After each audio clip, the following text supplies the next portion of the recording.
ఉద్యోగులు తమ పరిస్థితులే కాకుండా ప్రభుత్వం యొక్క ఆర్థిక పరిస్థితులు కూడా ఆలోచించాలని ప్రొఫెసర్ కోదండరామ్ అన్నారు. నాంపల్లిలోని పొట్టి శ్రీరాములు విశ్వవిద్యాలయంలో టీఎన్జీఓ యూనియన్ నూతన కార్యవర్గ అభినందన సభలో ఆయన ముఖ్య అతిథిగా పాల్గొన్నారు. టీఎన్జీఓ కేంద్ర సంఘం అధ్యక్షుడు మారం జగదీష్, కార్యదర్శి మజీద్ షాల్వాలతో సత్కరించారు. ఈ ప్రభుత్వం ఉద్యోగుల తరఫున వారధిగా ఉంటూ ఉద్యోగుల సమస్యల పరిష్కారానికి న్యాయంగా కృషి చేస్తూ ఉద్యోగులతో ఉంటారని ప్రొఫెసర్ కోదండరామ్ అన్నారు. ఈ విధంగా హామీ ఇచ్చారు.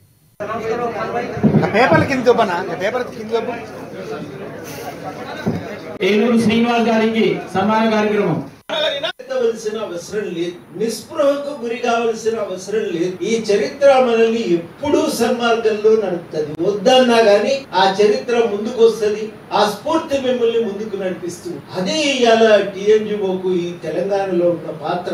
ఆ పాత్రనే మిమ్మల్ని ఎప్పుడు కూడా చరిత్రలో ముందు ఒక ప్రధానమైనటువంటి స్థానంలో.